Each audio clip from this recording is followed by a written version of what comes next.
is who to play up with Ronaldo. So many of his countrymen would prefer the mercurial 20-year-old Danielson, but the coach has once again gone for Bebeto. 34 years old, his form wavering now, but he has scored twice in France '98.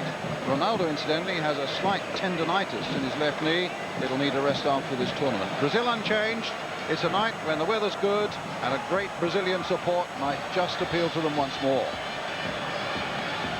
Well, anyone who watched Denmark's demolition of Nigeria will know that if they produce that form again, Brazil will be stretched. The Laudrup brothers are the mainspring. Jorgensen is a bright new star on their right. Helveg will work like no other for 90 minutes in midfield. And behind them all, of course, is Schmeichel. The referee tonight comes from Egypt. It's Gamal Gandour. He's a 41-year-old customs officer. So who are the key men in your mind, Ron Atkinson? Brian, basically the people you've mentioned, of course, the Laudrup brothers. Thomas Helveg's a super midfield player. But that man's going to be the most important player in the Denmark side. If they're going to get through tonight, he has got to give one of his all-time performances. He's possibly the best in the world tonight. It's his great opportunity to show it. Because he's going to take a peppering from these boys, particularly this man, Ronaldo. Hasn't really come to his game in the tournament yet, but that means he owes his team one of his all-time performances, and I think he will produce one before the tournament's out, and tonight might be the night. You fancy Brazil a little bit? I noticed John Barnes was saying if Brazil can hold the Laudrup brothers in particular. Yeah, you have to fancy Brazil. I mean, you look at them. I mean, I've talked to one or two good judges in the game today who do have a strong fancy for Denmark, particularly having seen them play in the last game. But you look at these boys, you look at the substitutes they've got, and Denmark are going to have to produce a special performance to hold these. The question is, great solidarity there, as you can see from both sides. The last moments before the kickoff, where they're just geeing each other up. Great feeling of unity in both camps. Can Denmark possibly play as well and as effectively against this Brazilian side as they did against Nigeria? So brilliant passing, matched by their finishing, and a terrific start they had too. Well, if they can, we might be in for another memorable night here in this World Cup '98. It's here in the last couple of days, all about Michael Owen. The England footballers, I can tell you, left quite a number of very, very good memories here for people in France.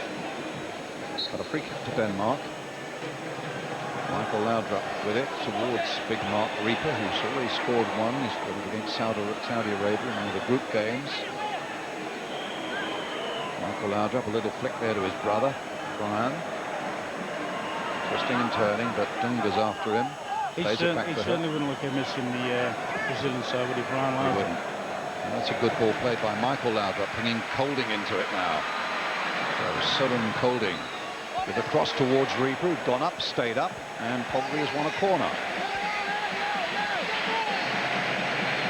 Denmark's fourth. Brazil have had just one. Ooh, nice little chip in there for Nielsen. Danish fans in that corner thought they might get something in the penalty area when Nielsen went down, but the referee was close of hand, had a good look at it. He certainly gave a free kick there for the challenge on Bebeto. But also he's blown the whistle for half-time. What a terrific first half, and what a great start with Jorgensen scoring in 1 minute, 31 seconds for Denmark before Brazil hit back.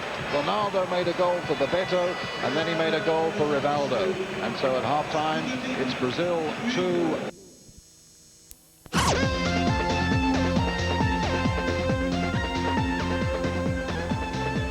Welcome back. Brazil 2, Denmark 1. It's a score here in Nantes, and the Brazilian fans are partying already and enjoying themselves. They're spoiled, these fans, John, aren't they? The technique that they see from their players is just mind-boggling. Yeah, I mean, Brazil are playing excellently. I mean, what you have to appreciate is that Brazil aren't going to put in a 90-minute performance as Holland would, playing fantastically well for 90 minutes, where Holland played the same way all the time. Even in 45 minutes, there are lulls in the game where Brazil were seemingly going nowhere, but all of a sudden they'll explode into action. So, you know, their fans are well aware of that as well. So there are times when you look at the game and it could be quite boring, but, you know what to expect from Brazil. What do you feel about just near half-time? Denmark started to dive around a little bit, John. Well, I think that's out of frustration because it's very un-Michael Laudrup-like to go down under a fairly innocuous challenge. But I think it's just from frustration. Okay, back we go to Ron Atkinson and Brian Moore. And as you can see, ladies and gentlemen, Stig Tofting is on for Denmark. Start of the second half, a midfielder. He's come on for Alan Nielsen. I should think probably Ron Atkinson, it's just one straight midfielder for another, is it? Yeah, it looks as if he's... Goes, and Brazil go into the semi-finals. They are the holders, and now they'll just facing either Argentina or Holland with their eyes on another final. A terrific game here. They won by 3 goals to 2. 2 goals for Rivaldo and one by Babetta that started it all, with Jorgensen with a terrific start for Denmark. Ryan Laudrup with the other goal that brought it back to 2-2.